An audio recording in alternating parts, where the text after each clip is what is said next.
ఉక్రెయిన్పై Russia భీకర దాడి, 100 డ్రోన్లు 100 మిసైల్తో అటాక్, పవర్ ప్లాంట్లు ఆయిల్ రిఫైనరీలే లక్ష్యం, ముగ్గురు ఉక్రెయిన్ పౌరులు మృతి, భారీ పేరులతో భయాందోళనలో ప్రజలు. అదే సమయంలో రష్యాపై ఉక్రెయిన్ డ్రోన్ అటాక్. పోయిందిగా మన మోదీ గారు. ఏమైంది మోదీ గారు? శాంతి ఒప్పందం నెలకొల్పి వస్తా, నేను శాంతి దూతను అని చెప్పి పోయినా కదా, ఏమైంది?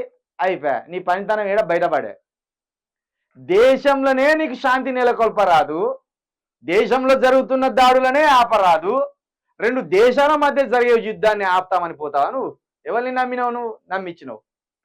నువ్వు అట్లా పోయి అడుగు పెట్టినవో లేదో, రష్యా దగ్గర 100 డ్రోన్లతోటి 100 మిసైళ్లతోటి ఈ ఉక్రెయిన్పై విరుచుక పడింది. నీ పాపమైన పాదం ఆడ మోపినావు, లేని యుద్ధాన్ని మళ్ళా ఉసిగొలిపి వచ్చినావు.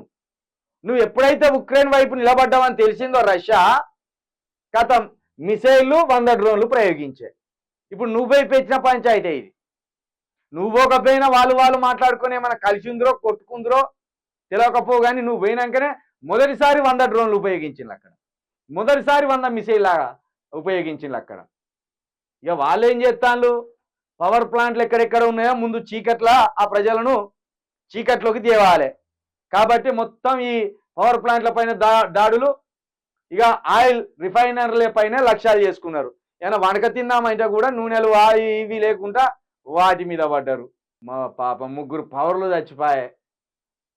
ఏడాదిన్నరగా ఇదే రభస. కొన్ని రోజులు యుద్ధం ఆపుతాను, కొంత రోజు మొదలు పెడతాను.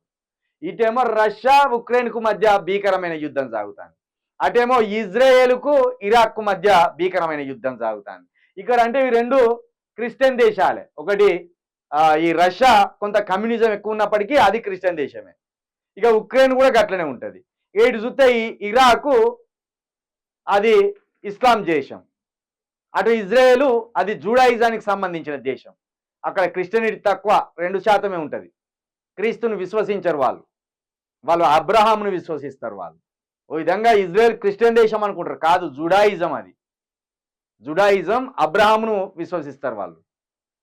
కాబట్టి ఇట్లా మరి ఈ 4 దేశాల మధ్య జరుగుతున్న పోరు కాస్త ఇది ప్రపంచానికి అంటుకొని మరి ఏమన్నా మళ్ళా ప్రపంచ యుద్ధం వచ్చే అవకాశం ఉన్నదా, ఏంది ఇది అనేది అర్థమవుతలేదు.